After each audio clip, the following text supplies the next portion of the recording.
అయినా అది కాదు భూమి, ఇద్దరం తోడికోడళ్ళం. మీ ఇద్దరి మధ్య ఏదైనా సమస్య ఉంటే నాకు చెప్పొచ్చు కదా. మూడో కంటికి తెలియకుండా నేనే దాన్ని పరిష్కరించేదాన్ని. ఎందుకిలా చేసుకుంటున్నావు?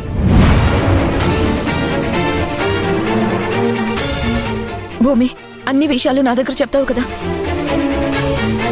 ఏమైంది? ఇంత పెద్ద విషయాన్ని నా దగ్గర దాచావు. అసలు ఏం జరుగుతుంది మీ మధ్య? ఏం జరగటం ఏంటక్క? తనకసలు మాధవ్ మీద ప్రేమే లేదు.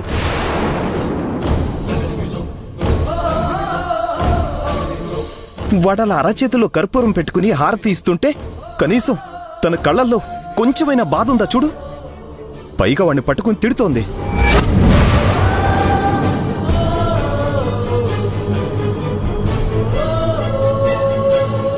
నా తమ్ముణ్ణి బాధ పెడితే నా కన్నవాళ్ళని క్షమించలేదు. అలాంటిది ఎవరో వచ్చి మన నట్టింట్లో కూర్చుని మాధవ జీవితంతో ఆడుకుంటుంటే చూస్తూ ఊరుకుంటానా?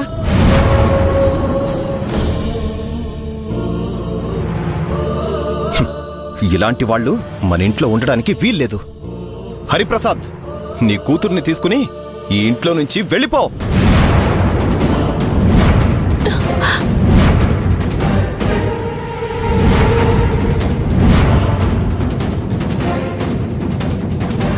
తీసుకెళ్లాలా?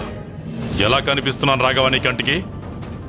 వీడియోలో నా కూతురు చేసింది కనిపిస్తుంది, కానీ దానికి కారణం ఏంటని అడిగే ప్రయత్నం చేశావా? ఏం జరిగిందో అని నీ తమ్ముడిని నిలదీసావా? ఏకపక్షంగా నా కూతుర్నే నేరస్తురాల్ని చేసి ఇంట్లోంచి బయటికి గెంటేస్తానంటావా? ఇది మొదటిసారి కాదు, ఇప్పటికీ చాలాసార్లు జరిగింది. ఇన్నాళ్ళు మా తమ్ముడు వెనకేసుకొచ్చాడు, లేదా మా అక్క వెనకేసుకొచ్చింది. ఈరోజు కళ్ళారా చూశాను కాబట్టి ఎవ్వరి మాట వినేది లేదు.